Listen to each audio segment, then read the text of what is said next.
नमस्कार दोस्तों। तो ईरान से एक रिपोर्ट आ रही है कि ईरान ने जो सेकंड राउंड ऑफ टॉक्स होने वाले थे यूएस और ईरान के बीच में, उसके लिए साफ डिनाई कर दिया है। ये second round of talks Pakistan में होने वाले थे। यूएस ने कंफर्म किया था कि जेडी वांस अपना डेलीगेशन लेकर के पाकिस्तान जाएंगे और ईरान के साथ सेकंड राउंड ऑफ टॉक्स होंगे। और ट्रंप ने बोला था कि मतलब पहले टॉक्स जब फेल हुए तो उसके बाद उन्होंने बोला था कि हमने काफ़ी प्रोग्रेस किया है और तमाम उसमें अच्छी बातें ट्रंप ने करी थी।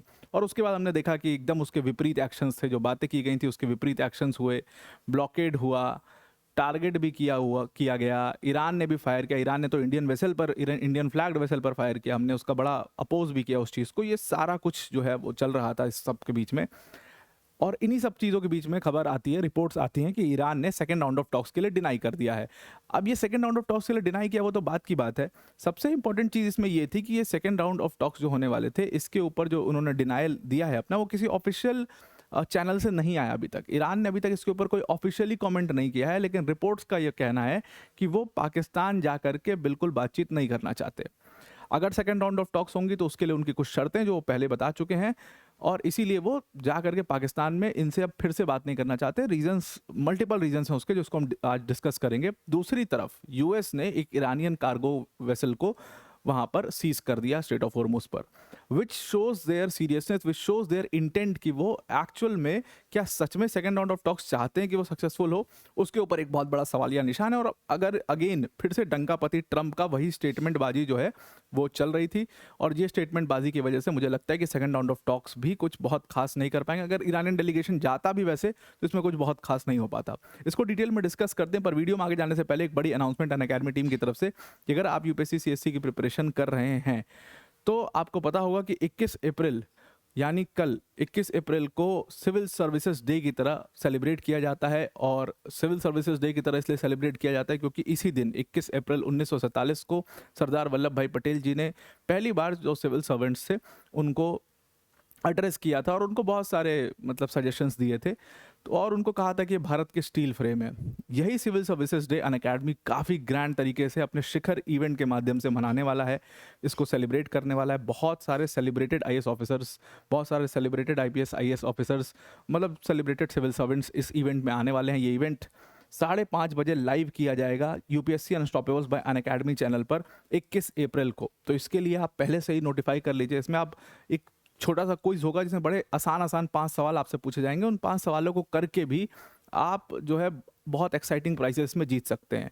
तो लिंक इसका डिस्क्रिप्शन में दे दिया गया है, उस पर क्लिक करिए और सीधा अगर आप चाहते हैं तो यूपीएससी अनस्टॉपेबल्स बाय अनअकैडमी चैनल पर जाइए, और इस चैनल पर जा करके जो पूरा लाइव सेक्शन में जा करके जो इवेंट क्रिएटेड है उसमें नोटिफिकेशन ऑन कर दीजिएगा, तो ताकि इवेंट जब शुरू हो तो आपको नोटिफिकेशन वहाँ पर आ जाए। Now coming back to the topic, US president JD Vance ने अमेरिकन डेलीगेशन को लीड करने के लिए कहा। उनका स्टेटमेंट आया कि वो अमेरिकन डेलीगेशन को लीड करेंगे, और बहुत अच्छी अच्छी बातें कि हम कोशिश करेंगे कि इस बार किसी भी तरीके से बातचीत करके इस मैटर को सॉल्व कर लिया जाए, और सारी अच्छी अच्छी बातें वहाँ पर की गई।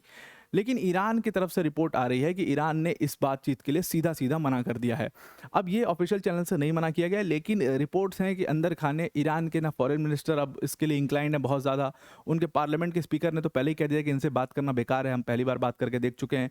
ये एकदम से कुछ बोलते हैं और एकदम से कुछ बोलने लग जाते हैं, बिल्कुल इनका स्टांस जो है वो चेंज हो जाता है। तो ये सारी चीज़ें जो डेवलपमेंट्स वहाँ पर हो रही हैं, ईरान ने साफ साफ इसमें बहुत सारे रीजंस कोट किए हैं। सबसे पहला रीजंस तो यही है कि ये लोग बहुत ही अजीब, अनरीजनेबल, अनरियलिस्टिक डिमांड रखते हैं। ये दोनों साइड का सोच करके कभी अपनी डिमांड्स रखते ही नहीं है। अनरियलिस्टिक डिमांड से बहुत चीज़ें साफ हैं कि वो यूरेनियम का जो पूरा स्टॉक पाइल है उनके पास, उसको यूएस कह रहा है कि हमें ट्रांसफ़र कर दो, इसके बदले में कैश ले लो। अब वो जाहिर सी बात है, they have to save their own face. वो भाई अपने देश में क्या बोलेंगे कि हमने बेच दिया अपना uranium, which is not at all possible. IRGC will not let it go.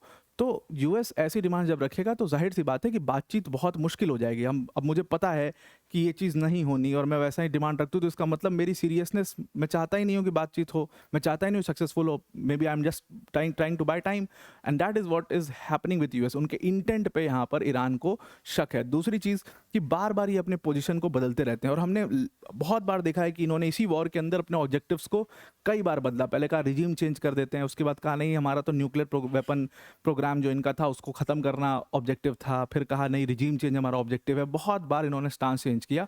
अभी आपने रिसेंटली बहुत इसका फर्स्ट राउंड ऑफ टॉक्स में इसका एग्जाम्पल देखा था, जब पाकिस्तान ने अनाउंस कर दिया था कि लेबनान भी सीज फायर में इंक्लूडेड, और उसके बाद यूएस बैक्ड आउट ट्रंप का स्टेटमेंट आता है कि नहीं, लेबनान के ऊपर तो कोई बात ही नहीं हुई। और उसके बाद लेबनान में हिजबुल्लाह और इजराइल के बीच में कई सारे मिसाइल फायर होते हैं, रिटेलिएशन होता है उसका, बहुत सारी चीज़ें होती हैं। बाद में फिर अलग से लेबनान और इजराइल के बीच में एक सीज फायर किया गया। तो ऐसे पोजीशंस को कई बार हमने चेंज होते हुए देखा। उसके बाद सबसे बड़ी चीज़ है कि इनमें आपस में बहुत ज़्यादा कॉन्ट्रडिक्शंस हैं। जो कॉन्ट्रडिक्शंस हैं वो जेडी वांस और इजराइल में कॉन्ट्रडिक्शन है, फिर इनके अंदर ही स्टीव विटकॉफ, जारेड कुशनर का कुछ और व्यू पॉइंट रहता है, जेडी वांस का कुछ और व्यू पॉइंट है। सबके ऑब्जेक्टिव्स अलग अलग हैं। पॉलिटिक्स में कुछ करना चाहता है कोई, कोई कहीं कुछ करना चाहता है, कोई पैसा बनाना चाहता है स्टॉक मार्केट में। सबके ऑब्जेक्टिव्स यहाँ पे बहुत अलग अलग हैं और इसीलिए ईरान ने कहा कि ऐसा लगता है कि इनका इंटेंट नहीं है बातचीत करने का, और इसीलिए ये बातचीत को हम ही डिनाई कर रहे हैं, क्योंकि ज़बरदस्ती की बात करने से कोई मतलब है नहीं। और वो आप इनके इंटेंट पर तो सीधा सीधा शक करोगे, क्योंकि आप इनका नेवल ब्लॉकेड है वो आपने अपने आँख से देखा ही है कि उसमें क्या हुआ था। बाकायदे जो ईरान की साउथ अफ्रीका में जो ईरान की एम्बेसी है, उसने अपने ट्विटर हैंडल से, ऑफिशियल ट्विटर हैंडल से पोस्ट करके यहाँ पर डोनाल्ड ट्रंप को मॉक किया। एक पूरी वीडियो उन्होंने डाली जहाँ पर पूरा कन्वर्सेशन हो रहा है आरजीसी का, जहाँ पर वो वेसल्स को वार्न कर रहे हैं कि इसको वाटरवे को पास नहीं करना है। उस वीडियो को उन्होंने पोस्ट किया। उन्होंने कहा कि इस वीडियो में जो आप सुन रहे हो ना कि यू इडियट बोल रहे हैं, वो यू इडियट पता है किसको बोल रहे हैं? वो यू इडियट उस व्यक्ति को बोल रहे हैं जिसको पूरी दुनिया समझती है ऐसा। आप जाइए गूगल पे सर्च करिए इडियट, और आपको जो पर्सन की फोटो आएगी आप समझ लेना वो कौन है। आप उस पर्सन को जानते होगे, आप समझ जाओगे किसकी बात ये लोग कर रहे हैं। मतलब कि यहाँ पर एक तरीके से इनडायरेक्टली डोनाल्ड ट्रंप को, they called Donald Trump idiot. Seriously, बिल्कुल ऑन दी फेस ये इडियट बोलने वाली बात है, और ऐसा वैसा नहीं, बिल्कुल ऑफिशियल अकाउंट से इसको पोस्ट किया गया है। और अभी भी है, आप जा करके देख सकते हैं कि साउथ अफ्रीका के अंदर जो ईरान की एम्बेसी है, उन्होंने डोनाल्ड ट्रंप को क्लियर कट यहाँ पर इडियट बोला है। अब इसका वो क्या जवाब देते हैं, क्या ही जवाब देंगे, बिल्कुल पूरी बेइज्जती कर दी है। ईरान के फॉरेन मिनिस्टर ने यहाँ पर कहा है कि यूएस जो है वो बातचीत करने में सीरियस है ही नहीं, वो कभी भी डिप्लोमेसी के लिए सीरियस नहीं रहते हैं। They just try to buy time. वो चाहते हैं कि हम इनको थ्रेटन करके, खासतौर से डोनाल्ड ट्रंप का ये तरीका है कि इनको थ्रेटन करके हम अपनी सारी डिमांड्स मनवा लें। तो इनको जो लग रहा है कि बाकी देशों जैसा हम भी वैसे ही रिएक्ट करें, जैसे वेनेजुला ने रिएक्ट किया और देशों ने रिएक्ट किया, तो they are very very wrong here.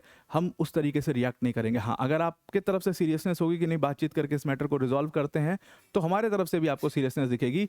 But अगर आपकी तरफ से ऐसा थ्रेटन किया जाएगा तो फिर उसका जवाब जो है वो हम भी ईंट का जवाब पत्थर से देना जानते हैं। That is very clear. अब ये वो व्यक्ति ये स्टेटमेंट दे रहा है, ईरान के फॉरेन मिनिस्टर, वो व्यक्ति ये स्टेटमेंट दे रहे हैं जो सबसे ज़्यादा चाहते थे कि इस वॉर में शांति किसी भी तरीके से आ जाए और हमारी सरकार बची रहे और कोई बहुत बड़ा चेंज ईरान के अंदर ना देखने को मिले। इसलिए वो चाह रहे थे कि स्टेटस को, मतलब यथागत स्थिति जो है वो बनी रहे और किसी तरीके से समझौता हो जाए। दो ही व्यक्ति थे ईरान के अंदर, मतलब दो क्या, तीन व्यक्ति आप मान सकते हो कि जो उनके पॉलिटिकल साइड के व्यक्ति हैं, वो पूरा पुरजोर तरीके से चाहते थे इससे पहले तक, फर्स्ट राउंड ऑफ टॉक्स तक, कि बातचीत हो करके ये मामला सफल हो, अग्रीमेंट हो जाए किसी भी तरीके से वहाँ पर। और जेडी वांस से इनको बड़ी उम्मीदें थी, लेकिन जेडी वांस ने भी बिल्कुल उम्मीदों पे पानी फेर दिया। एकदम से उनका स्टांस चेंज हो गया। I don't know why, what happened, कहाँ से क्या हुआ, क्या सेटलमेंट हुआ, क्या डील हुआ, लेकिन वो एकदम स्टांस चेंज कर देते हैं। और ईरान की तरफ से अब उनके फॉरेन मिनिस्टर का आप स्टेटमेंट देख ही रहे हो कि वो क्लियरली यहाँ पर कह रहे हैं कि अब बहुत ज़्यादा ट्रस्ट जो है वो यूएस के ऊपर किया नहीं जा सकता। वो थ्रेटन करने की कोशिश करते हैं, और वही थ्रेटनिंग हमने देखा भी था कि भाई अब तुम ब्लॉक कर रहे हो स्ट्रेट ऑफ हॉर्मुज़, अब हम ब्लॉक कर देंगे। तो यूएस ब्लॉकेड का जो थ्रेट था उसके ऊपर ये स्टेटमेंट उन्होंने दे करके बोला कि ये अनरीजनेबल डिमांड्स रखते हैं, इनसे बातचीत करना बहुत मुश्किल है। अब ये सारी चीज़ें तो चल रही हैं, but now Gulf has started to feel the heat. जो भी गल्फ नेशंस हैं उनको ये फील होना शुरू हो चुका है कि यूएस उनके लिए एक बहुत बड़ा बर्डन बन चुका है। अभी तक यूएस को फील होता था कि बाकी देश उनके लिए बर्डन बन गए हैं। ट्रंप ऐसे स्टेटमेंट दिया करते थे, नेटो के लिए स्टेटमेंट दिया था।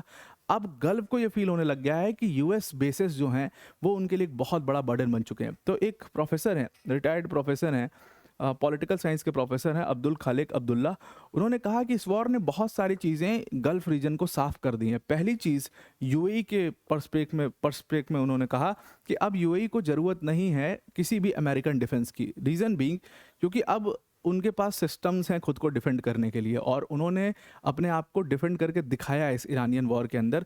जब ईरान से मिसाइल्स लॉन्च हुई, they intercepted most of the missiles. तो ये दिखाता है कि वो अब खुद में उनके अंदर कैपेबिलिटी है कि वो ईरान के अगेंस्ट खुद को डिफेंड कर सकते हैं। दूसरी चीज़ इंपॉर्टेंट ये है कि बस उनको सिर्फ इक्विपमेंट्स अमेरिका से चाहिए, वेपन्स अमेरिका से चाहिए, अमेरिका अपने लैंड पे नहीं चाहिए। यानी कि जो यूएई में अमेरिका का बेस है या पूरे गल्फ में अमेरिकन बेसेस हैं, वो अब स्ट्रैटेजिक एसेट नहीं रह गए। एक समय हुआ करता था जब ये स्ट्रैटेजिक एसेट थे। वो समय, वो दौर था जब बहुत ज़्यादा, मतलब बहुत ज़्यादा कोल्ड वॉर का सिचुएशन चल रहा था और बहुत थ्रेटनिंग एटमॉस्फेयर था। गल्फ रीजन को लगता था कि भाई कोई भी अटैक कर सकता है हमारे पर। उस समय बहुत सारे डिक्टेटर्स कई सारे देशों में ऑपरेट कर रहे थे, सद्दाम जैसे लोग ऑपरेट कर रहे थे। तो गल्फ को मेन डर सद्दाम जैसे लोग से था, वो स्ट्रांग लोगों से था। तो इसलिए यूएस की ज़रूरत थी कि भाई अगर यूएस का बेस होगा तो कोई भी हम पे हिम्मत नहीं करेगा हमला करने के लिए। आज का टाइम बिल्कुल डिफरेंट हो चुका है। आज की वॉर कैपेबिलिटीज़ बिल्कुल डिफरेंट हो चुकी हैं। कोई कहीं से उठ के कहीं भी वॉर कर सकता है और इसमें यूएस का इनके लैंड पर रहना कोई बहुत ज़रूरी की बात है नहीं। वो अब स्ट्रैटेजिक एसेट नहीं, सही में एक बर्डन बन गया है। And they were attacked because of US. US ने इनके बेस का इस्तेमाल किया। इनके ऊपर जो अटैक हुआ वो सिर्फ इसलिए हुआ, इनका कोई डायरेक्ट कॉन्फ्रंटेशन नहीं, ईरान से कोई भी दिक्कत नहीं। वो सिर्फ अटैक इस वजह से हुआ क्योंकि वहाँ पर यूएस बेसेस मौजूद थे, विच इज़ अ रीज़न इनफ कि कितना ज़्यादा बर्डन अब यूएस इन लोगों के लिए बन चुका है। और गल्फ रीजन का एक इतिहास रहा है कि जब जब इनके बिजनेस पर खतरा आया है तब तब इन्होंने उस चीज़ को, उस बीमारी को एलिमिनेट किया है, चाहे वो बीमारी कितनी भी इनकी खास क्यों ना हो। तो वो चीज़ अब यहाँ पर यूएस के लिए लोग फील करने लग गए हैं और वो स्टेटमेंट्स जो हैं वो सामने आने लग गए हैं। तो प्रोफेसर का स्टेटमेंट था, बट अंदर खाने ये हर देश में लगभग ये एक, और ये बहुत नेचुरल ह्यूमन बिहेवियर है जो हर देश से आपको गल्फ रीजन से दिखाई दे सकता है। और आने वाले समय में एक बड़ा चेंज जो है वो आपको दिखाई दे सकता है इस पूरे मामले के अंदर। दूसरी तरफ जो यूएस की पूरी सीरियसनेस है डिप्लोमेसी को देख करके, वो उनके एक्शन से साफ नज़र आती है। डोनाल्ड ट्रंप ने कंफर्म किया कि उन्होंने उनके मतलब यूएस मिलिट्री ने एक ईरानियन फ्लैग्ड कार्गो शिप थी, गल्फ रीजन से वो क्रॉस कर रही थी, उसको इन्होंने अपने नेवल ब्लॉकेड उन्होंने लगाया हुआ था और उस शिप को इन्होंने सीज कर दिया है। और उन्होंने, ट्रंप ने इसको अपने ट्रुथ सोशल पर कंफर्म किया कि बिल्कुल सही खबर है, हमने इसको सीज कर दिया है। उन्होंने कहा कि सीज करने का रीज़न बहुत सिंपल था कि हम उनको वार्निंग दे रहे थे, कोई रिप्लाई नहीं आ रहा था, फिर फाइनली यूएस को सामने आकर के उनको सीज करना पड़ा। लेकिन ये बहुत बड़ी खबर नहीं है। बात इसमें यह है कि it is a message very clear enough. JD वांस जस्ट अभी अनाउंस करते हैं कि हमारा डेलीगेशन तैयार है, हम पाकिस्तान जाएंगे और बात करेंगे, सेकेंड राउंड ऑफ टॉक्स होगी। लेकिन इससे जस्ट बाद, जैसे जेडी वांस का स्टेटमेंट आता है उसके जस्ट बाद डोनाल्ड ट्रंप का ये स्टेटमेंट आता है कि हमने एक ईरानियन फ्लैग्ड कार्गो वेसल को सीज कर लिया है। जिसका मतलब है कि देखो हम डोमिनेंट पोजीशन पे हैं, हम अभी ऐसे बहुत सारी वेसल्स को सीज करेंगे, यूएस होर्मुज का ब्लॉकेड लगा देंगे और तुम्हारी इकोनॉमी क्रम्बल कर देंगे, ख़त्म कर देंगे, which is a threat, direct threat to Iran. और इसीलिए आप उनके फॉरेन मिनिस्टर का ऐसा स्टेटमेंट देख रहे हो और आईआरजीसी का वैसा स्टेटमेंट देख रहे हो कि इनसे बात करना बेकार है, ये सिर्फ थ्रेटन करके अपने डिमांड्स मनवाने की कोशिश करते हैं, जो साफ साफ आपको ट्रंप के केस में और उनके एडमिनिस्ट्रेशन के केस में नज़र भी आ रहा है। तो अब आपको पूरा आर्टिकल समझ में आ गया होगा। आज के लिए इतना ही। Thank you and have a nice day.